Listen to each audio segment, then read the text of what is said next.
अस्सलाम वालेकुम जी। मैं ਕੰਨ ਸਾਫ਼ ਕਰਨ ਵਾਲੇ ਜਿਹੜੇ ਟੂਲ ਜੇ ਨਹੀਂ ਹੁੰਦੇ ਗੇ ਇਹ ਮੰਗਵਾਏ ਸੀ। ਇਹ ਦੇਖੋ ਇੱਕ ਆ ਸਪਰਿੰਗ ਜਿਹਾ ਵਾ ਤੇ ਦੂਸਰਾ ਇੱਕ ਇਹ ਛੈਨੀ ਜੀ ਹੈਗੀ ਆ।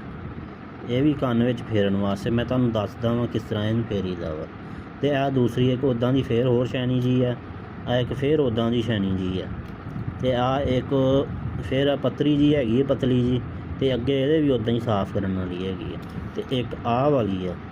ਇਹਦੇ ਅੱਗੇ ਵੀ ਨਾ ਆਹ ਟੂਲ ਜਿਹਾ ਬਣਿਆ ਹੋਇਆ ਇੰਝ ਦਾ ਤੇ ਮੈਂ ਆਰਡਰ ਕਰਕੇ ਮੰਗਵਾਇਆ ਔਨਲਾਈਨ। ਤੇ ਮੈਂ ਪਹਿਲੇ ਕੰਨ ਦੇ ਵਿੱਚ ਇਹ ਵਾਲੀ ਫੇਰੀ ਆ ਜਿਹੜੀ ਆਸੇ ਪਾਸੇ ਮੈਲ ਜੰਮੀ ਹੋਈ ਸੀ ਨਾ ਉਹ ਸਾਰੀ ਇਹਨੇ ਸਾਫ਼ ਕਰ ਦਿੱਤੀ ਆ। ਉਸ ਤੋਂ ਬਾਅਦ ਫਿਰ ਮੈਂ ਕੀ ਕੀਤਾ ਜੀ, ਇਹ ਵਾਲਾ ਸਪਰਿੰਗ ਆ ਨਾ ਜਿਹੜਾ, ਇਹ ਵੀਡੀਓ ਵੀ ਸ਼ਾਇਦ ਤੁਹਾਡੇ ਸਾਹਮਣੇ ਕੋਈ ਆਈ ਹੋਵੇ, ਮੇਰੇ ਸਾਹਮਣੇ ਵੀ ਇੱਕ ਐਡ ਆਈ ਸੀ ਤੇ ਮੈਂ ਇਹਨੂੰ ਆਰਡਰ ਕਰ ਦਿੱਤਾ। ਤੇ ਉਸ ਤੋਂ ਬਾਅਦ ਫਿਰ ਮੈਨੂੰ ਮੇਰੇ ਪਾਸ ਆਏ ਨੇ ਤੇ ਮੈਂ ਅੱਜ ਨਾ ਇਹਦੇ ਨਾਲ ਕੰਨ ਆਪਣੇ ਸਾਫ਼ ਕੀਤੇ ਪਹਿਲੇ ਉਹਦੇ ਨਾਲ, ਫਿਰ ਆਹ ਫੇਰਿਆ ਟੂਲ ਮੈਂ ਆਹ ਸਪਰਿੰਗ ਵਾਲਾ।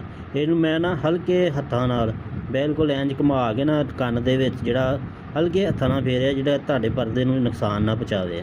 ਤੇ ਮੈਂ ਇਹਨੂੰ ਫੇਰਿਆ ਤੇ ਇਹਨੇ ਇੰਝ ਮੈਲ ਵਿੱਚੋਂ ਕੱਢ ਦਿੱਤੀ, ਸਾਰੀ ਖਿੱਚ ਲਿਆ ਆ ਮੈਲ ਢੇਲੀਆਂ ਜਿਹੀਆਂ ਬਣੀਆਂ ਹੋਈਆਂ ਸੀ। ਜਦੋਂ ਆਪਾਂ ਡਾਕਟਰ ਕੋਲ ਨਹੀਂ ਜਾਂਦੇ ਹੈਗੇ ਉਹ ਇਹਨਾਂ ਟੂਲਾਂ ਨਾਲ ਜਦੋਂ ਸਾਫ਼ ਕਰਦਾ ਤੇ ਵੱਡੀਆਂ ਵੱਡੀਆਂ ਜਿਹੜੀਆਂ ਢੇਲੀਆਂ ਦੀਆਂ ਜੰਮੀਆਂ ਹੁੰਦੀਆਂ ਉਹ ਕੱਢ ਲੈਂਦਾ ਵਾ।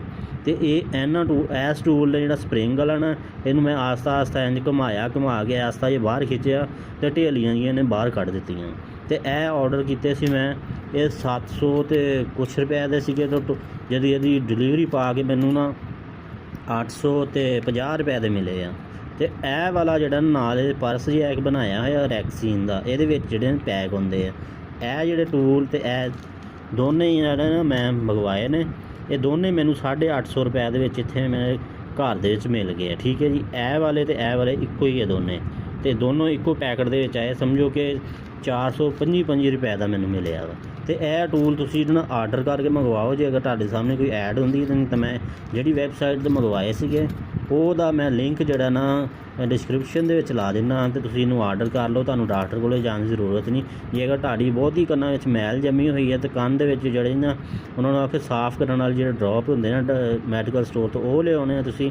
ਉਸ ਤੋਂ ਬਾਅਦ ਜੇ ਅਗਰ ਆਸੇ ਪਾਸੇ ਜਿਹੜਾ ਇਹ ਫੇਰਨੀ ਪਰਦੇ ਨਾਲ ਨਹੀਂ ਲੱਗਣੀ ਚਾਹੀਦੀ।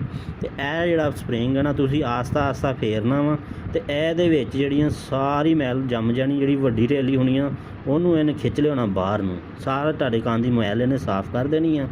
ਤੇ ਫਿਰ ਆਸਤਾ ਉਹਨੂੰ ਸਾਫ਼ ਕਰਕੇ ਫਿਰ ਇਹ ਸਪਰਿੰਗ ਦੇ ਵਿੱਚ ਜਿਹੜੀ ਨਹੀਂ ਨਿਕਲਦੀ ਹੈਗੀ। ਤੇ ਤੁਸੀਂ ਇਹ ਇੰਝ ਕਰਨਾ ਕਿ ਇਹਦੇ ਵਿੱਚ ਜਿਹੜਾ ਨਾ ਇਹ ਕੱਪੜੇ ਦੀ ਕੰਨੀ ਇੱਕ ਪਾਸੇ ਪਸਾਉਣੀ ਆ ਤੇ ਇਹਨੂੰ ਇੰਝ ਘੁਮਾਉਣਾ ਤੇ ਇਹਦੇ ਵਿੱਚੋਂ ਮੈਲ ਜਿਹੜੀ ਨਿਕਲ ਜਾਏਗੀ, ਸਾਫ਼ ਹੋ ਜਾਏਗਾ। ਤੇ ਇਹ ਮੈਂ ਤੁਹਾਨੂੰ ਸਾਰਾ ਕੁਝ ਦੱਸ ਦਿੱਤਾ ਵਾ। ਤੇ ਵੀਡੀਓ ਤੁਹਾਨੂੰ ਅਗਰ ਚੰਗੀ ਲੱਗੀ ਆ ਤੇ ਤੁਸੀਂ ਲਾਈਕ ਕਰ ਦਿਓ ਤੇ ਚੈਨਲ ਨੂੰ ਸਬਸਕ੍ਰਾਈਬ ਵੀ ਕਰ ਦਿਓ। ਤੇ ਮਿਲਦੇ ਹਾਂ ਕਿਸੇ ਹੋਰ ਵੀਡੀਓ ਦੇ ਵਿੱਚ। ਅੱਲਾ ਹਾਫਿਜ਼।